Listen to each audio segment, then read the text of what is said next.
everybody, it's Anthony Brogdon at Strong Inspirations. And let me tell you, I got a nice lady on my channel today. She is, everybody feel that way about her. And I can tell, I have not met her, but let me tell you what happened, my friends. I found her because of a museum that she runs, founded. She'll tell you the story. And I said, well, hey, I would love to interview you. She said, well, let me check you out a little bit. So she went through and vetted me and did what she could and came back and said, yes, let's do this. And so then I hit her up the day we're going to do it a little early, just making sure, confirming. She said, I'm ready now. I'm ready to come on the channel now because I've been thinking it's burning on my heart to tell y'all this Black history in my town. This is what I do for a living. That's what she said. Now, y'all take it for what you want, but there are people that are out there that got this. This is what they do for a living. They preserve history. And this is what, and I do my best to find them. I'm so excited this lady has come on the channel. I don't know what to do, because watch it. She gonna give it to you straight, no chaser. She gonna tell it like it is. Super excited to come on. Now, everybody hit the subscribe button on the channel.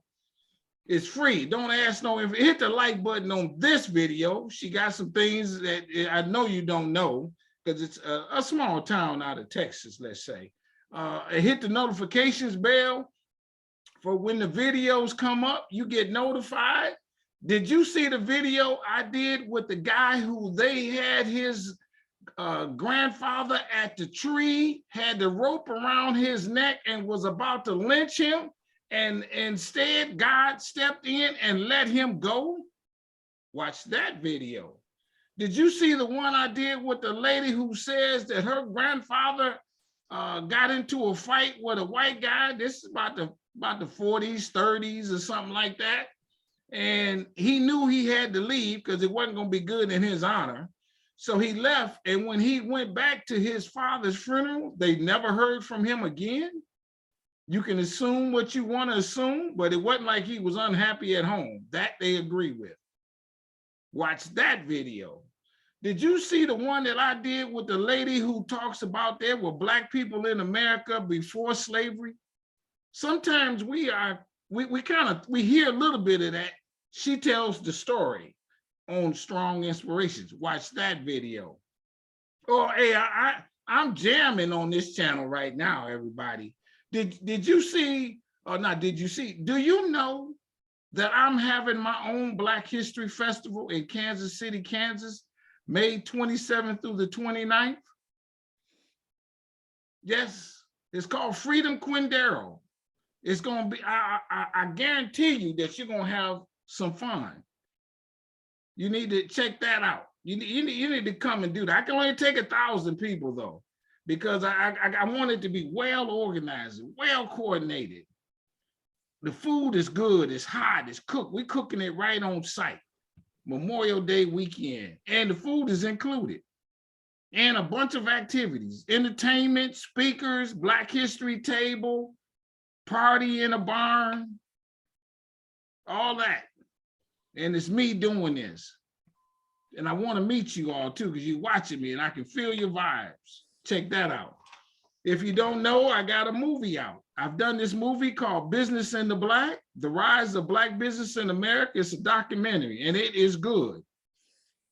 Telling you it's good. I not just because I did, I had other people tell me that. They had truly enjoyed it. It's streaming on Amazon. Watch my movie. Then I went from there and I wrote this book. It's called Black Business Book. It's got over 200 facts. Slaves who went to college. You don't hear that often. I name names, I name the colleges, and they're not just Black colleges, they were going to the white institutions too.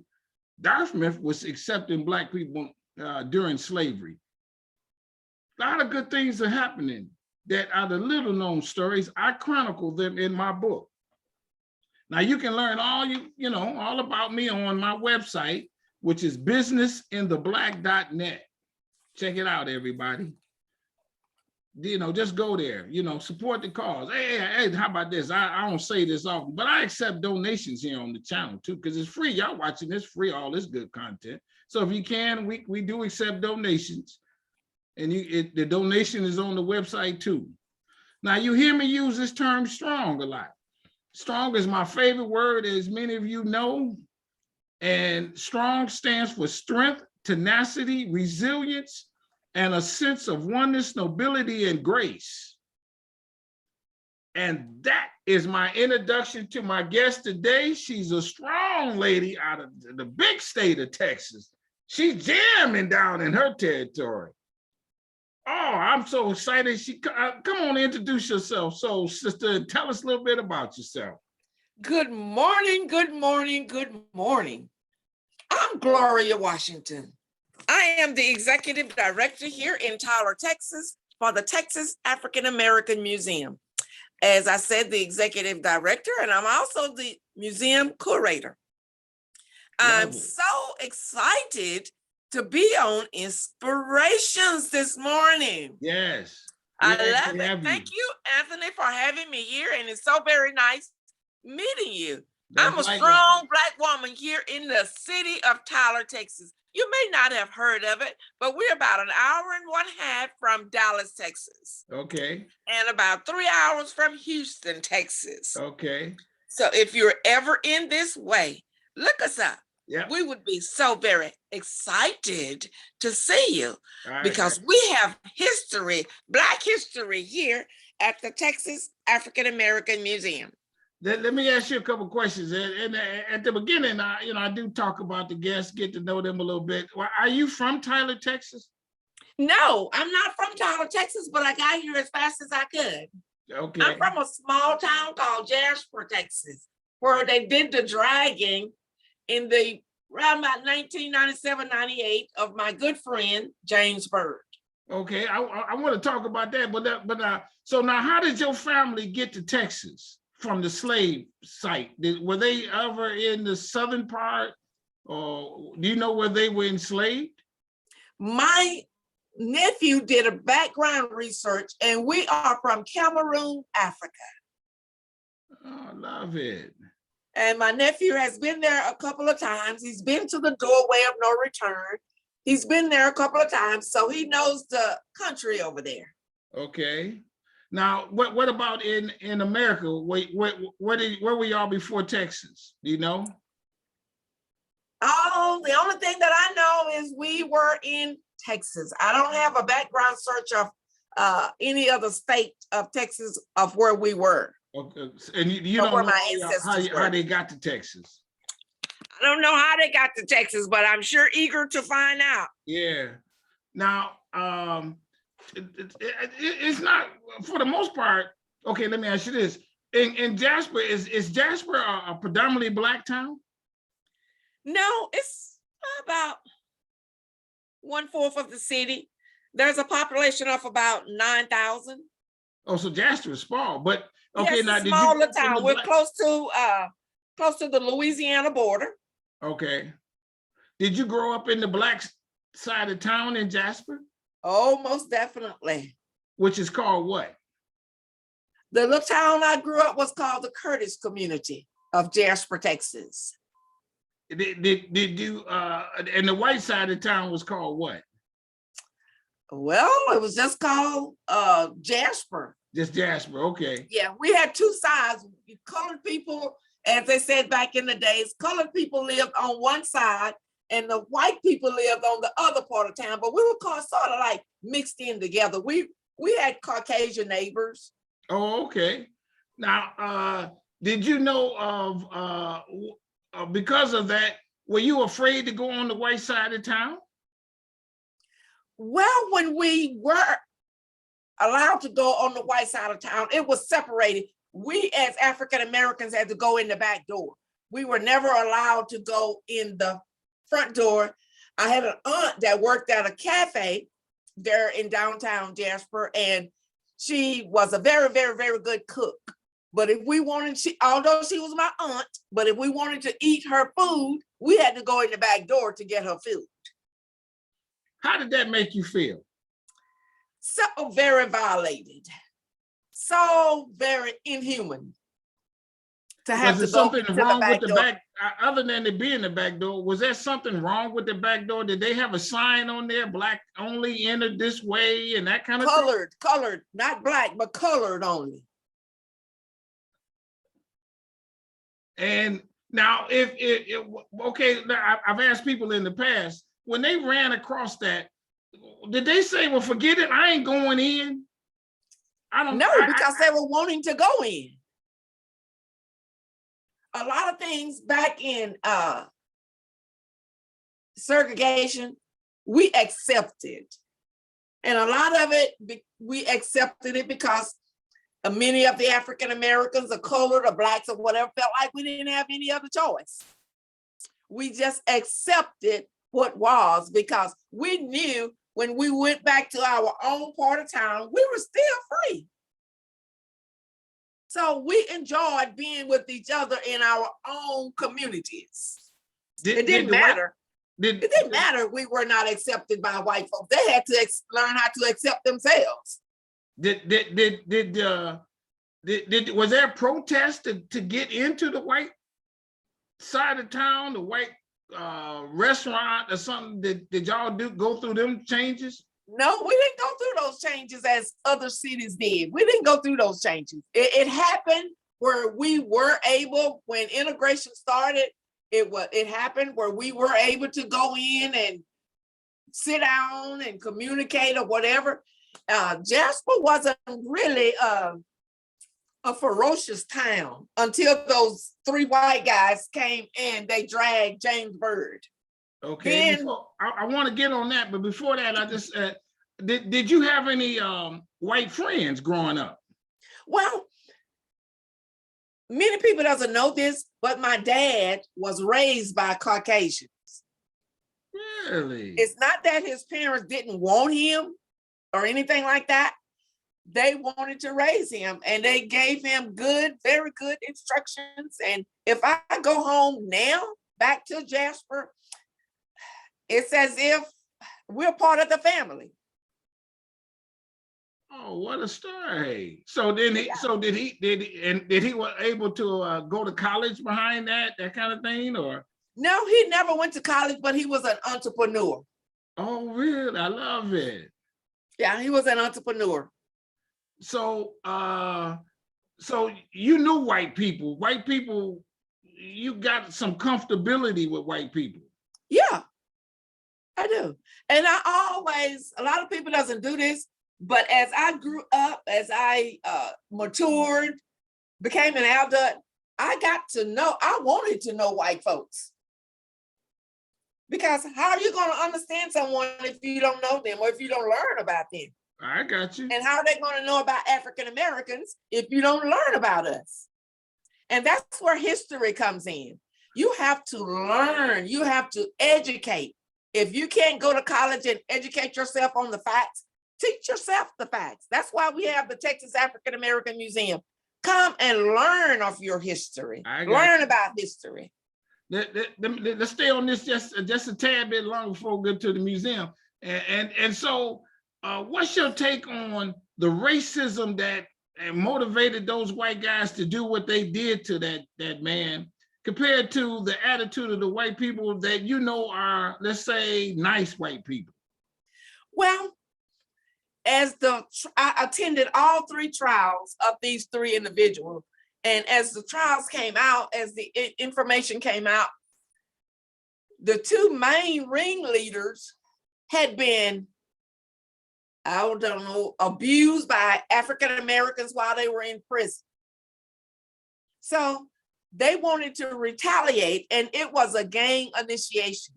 And they wanted to retaliate against Blacks for treating them like they did while they were in prison. Oh, okay. So now tell us the story about what happened to him and how you know him and that kind of thing. Well, James Byrd and I were high school classmates, and we became friends. He was a great musician, trumpet player, but he loved the spirits. He loved ingesting those spirits. Okay. So one night, Saturday night, he left a baby shower for his niece, and he was walking back home. He was spirited up and he was staggering, moving around, whatever. So these three white guys, they were on the prowl looking for someone. I say they were looking for someone that was defenseless. And they found this defenseless person named James Byrd, and they asked him if he wanted to go and get some more alcohol, some more spirits. And he said, sure. So they told him to get on the back of the truck. He got on the back of a what now? Back of a pickup truck. Oh, in the truck. Okay. In the bed, so, in the back. Yes, he was sitting on the back. And the irony of it, they drove him through his neighborhood. And he was on the back of the truck, pickup truck with these three white guys. They drove him through the neighborhood. And it just so happened someone from the neighborhood saw him on the back of the truck, and they knew that wasn't kosher. That wasn't right. It didn't look right. So they took him on outside of the city of Jasper to a little community called Huff Creek Community. And they tortured him. They sprayed his face with black paint. So they tied him to the back of their pickup truck with a chain, a big logging chain that you tie up logs with. And they dragged him so many miles down the road until his body just came apart.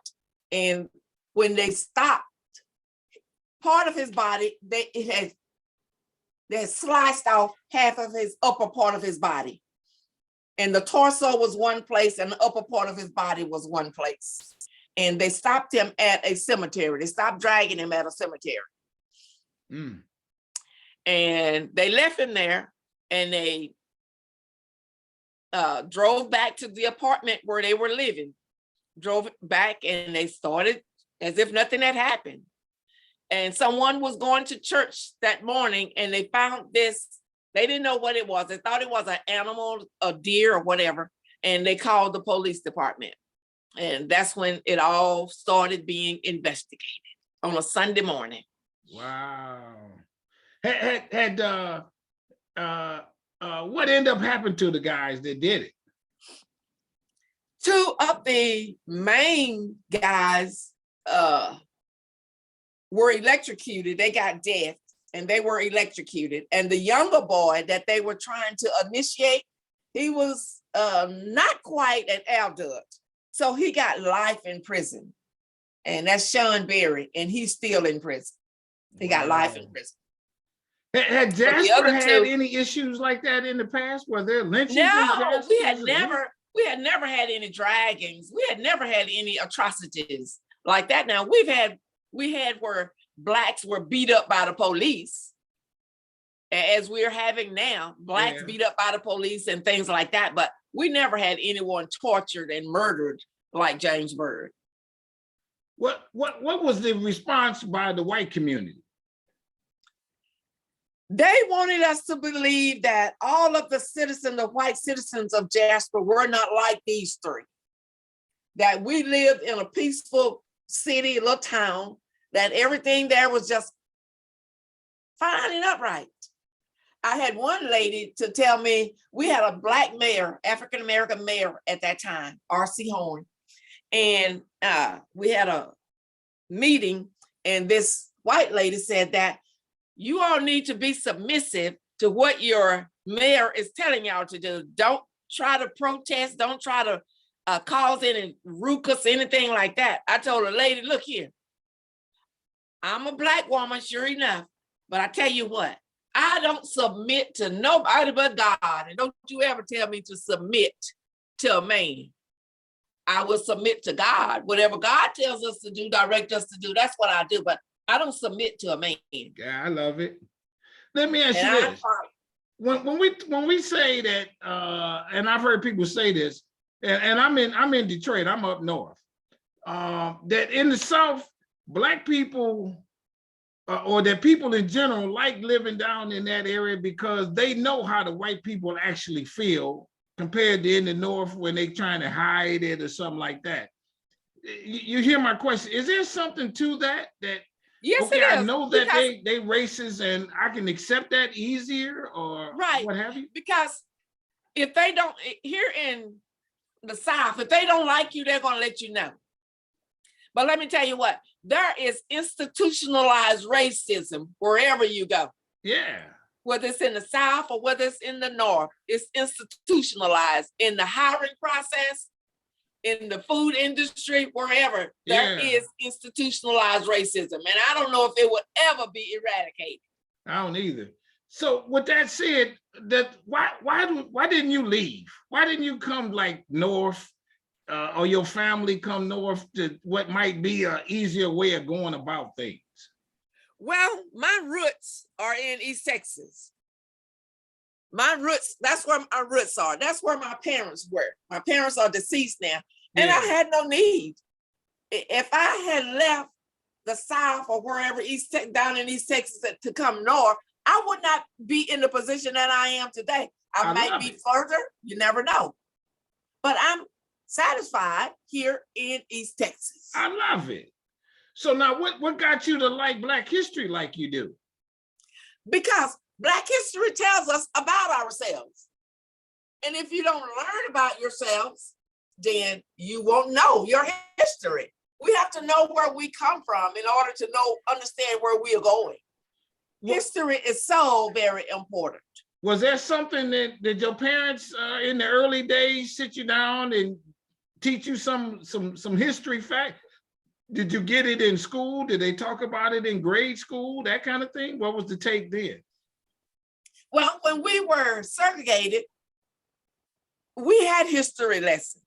Okay. We talked about George Washington Carver. We talked about Garrett Morgan that designed and developed the traffic signal. We talked about Black history, but now they're trying to eradicate history from the public school system.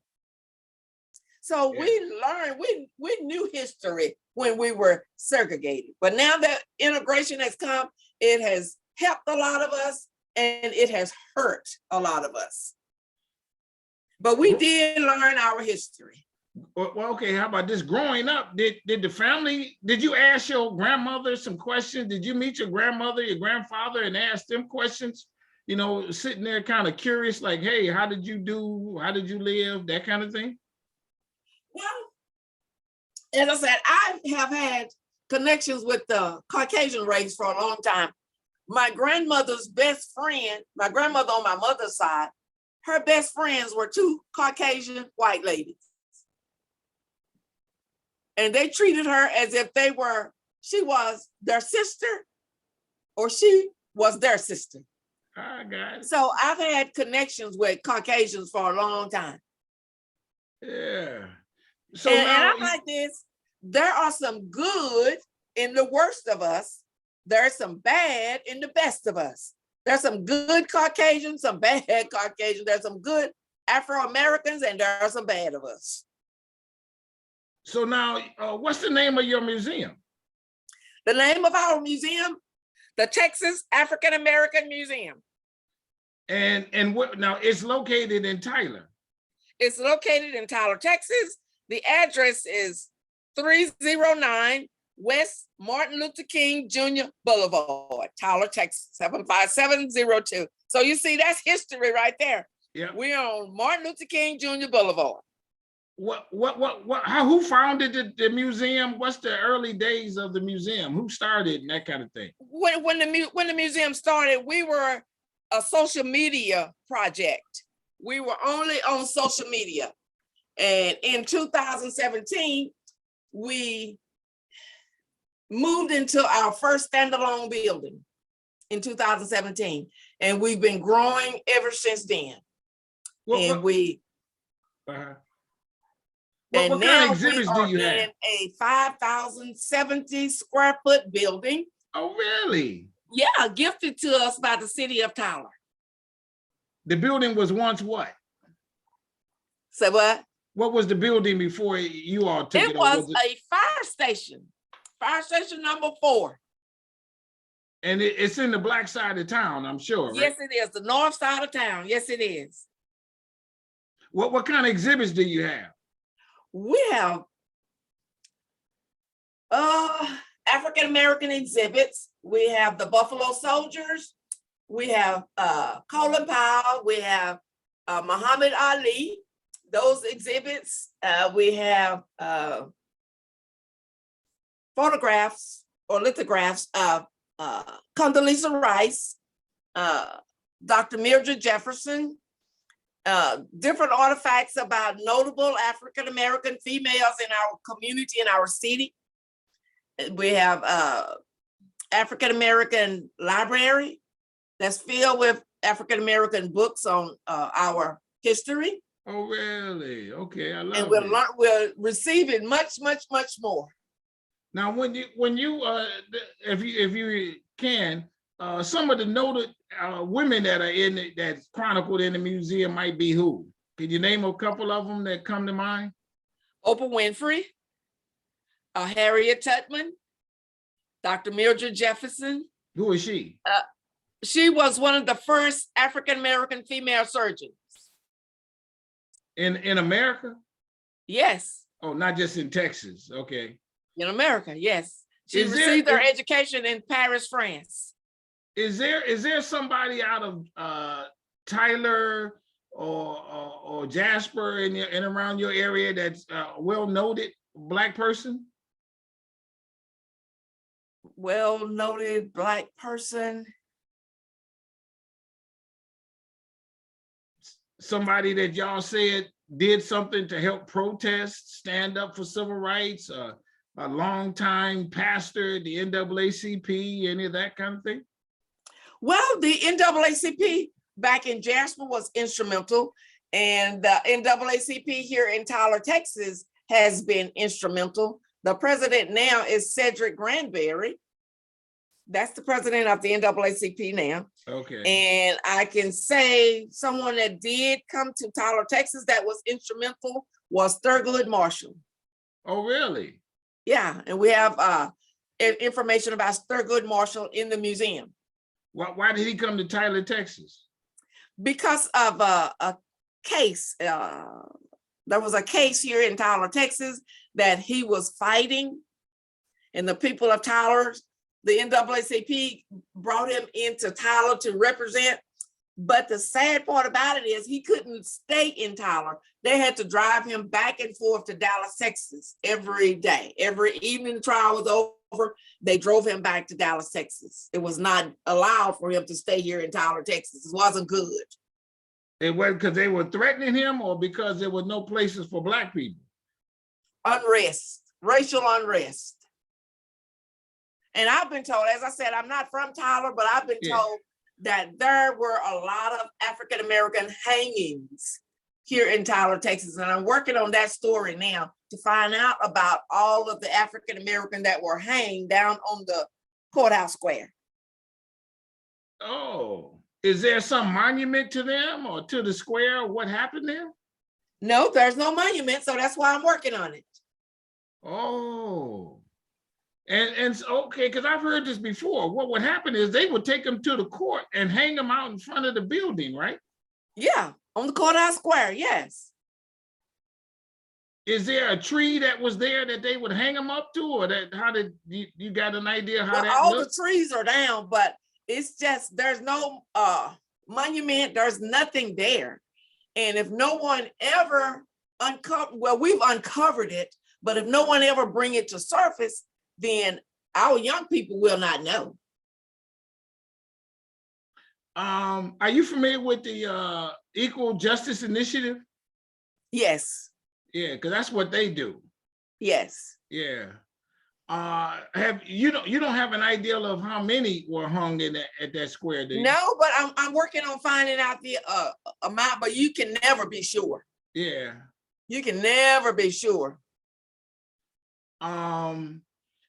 Now, in regards to the museum, how can we help the museum? I mean, give us the website, and so people can donate, they can come down, that kind of thing. Well, you can donate to Texas, or you can look us up on the website, TexasAfricanAmericanMuseum.org. And we also have a Facebook page, Texas African American Museum. We have a PayPal account. You can look us up through that. Yep. Or you can donate through the mail. Yep. Yeah, we're gonna put all this in the description. I guess one more question came to mind. When do y'all have events of some sort? Do y'all celebrate Juneteenth? Yes, we do celebrate Juneteenth. Last year we did our Juneteenth queen, but she was not the Juneteenth committee queen. She was the Texas they were the Texas African American Museum Juneteenth queen. So this past weekend before, on February the 19th, this is March, February 19th, we had our first annual gala. Okay. Our speaker for the gala was Dr. Khalil Camacho Ali, who is one of the former wives of Cassius Clay or Muhammad Ali. Okay. And she made a commitment to donate to the museum $1 million. So we're looking for other entities to jump up and support us as Dr. Ali had stated she would. I love it. Then one more question on that, on the museum, or on your town. Is there a particular festival or something or an event that the Black people celebrate and recognize differently other than Juneteenth? Not that I'm aware of. Okay. Or in Jasper, it's not like the Harvest Crab Season Festival, Blues Festival. Or not like in the Dallas. You know, Dallas has the Harambe Festival. Yeah. So we down here, we don't have the Harambe Festival. I got you. Well, hey, I think we're gonna put all this in the description. We're gonna blast it out, get people to know about you all. What's the best time to come down to the museum and that y'all might have some activities? You know, like do y'all have say a carnival or something like that? Is there a blues festival or any kind of music festival in Tyler or Jasper? We have like a gospel musical fest. Okay. But not a blues fest. I will have to get you those dates. Yeah, gospel music. Okay. Well, hey, I thank you so very much for coming on the channel, because you have knocked it out the box, telling the story and then sharing some about your personal family and upbringing, because all that developed you to be who you are. Yes, because I'm like this. If you don't understand your history, history has a way of repeating itself. That's right. And if you don't know where you come from, if you don't realize the atrocities that did happen in the past, the white folks have a way of letting it creep back into the future. And that's something that we don't want. Yeah, so learn your history, understand your history, and educate others. It's education, education, education about our history. I love it. Everybody hit the subscribe button on Strong Inspiration, because I'm finding them all over this US, all over this globe in some form or fashion. And they're good people, they're solid people. Of course. They nice people, I'm telling you, like this lady. And hit the like button on this video, hit the notifications bell. Check it out, my friends. If you in that area, go see her museum. She gonna give you the tour of your life. Yes. And say it eloquently. Watch. Yes. Check it out. Send some money down there. Let's help make it bigger and better and sustainable and all that other stuff. I know it's in God's will. We need your help. Yeah, need your help. Thank you so very much for coming on the channel. And I say this with all sincerity, and I mean this at the bottom of my heart. I want you to stay strong, stay safe, stay on your grind. I love you being who you are. Thank you. Thank you. God bless you. Because you're doing it to help strangers. Yes. Yes. People that you don't know, some of them appreciate it, some of them don't. Some of them will not. At the end of the day, when it's all said and done and the totals come up, you on the upside. Yes. Because you spent time doing this. Thank you. Thank you. Not even asking for a reward. Right. Right. Thank you. I'm volunteering. Beautiful. Everybody, this is what we do. I thank you so very much for coming on the channel, and we'll stay in touch. All right, once again, Gloria Washington, Executive Director for the Texas African American Museum, Tyler, Texas. Thank you so much. Thank you. Bye-bye.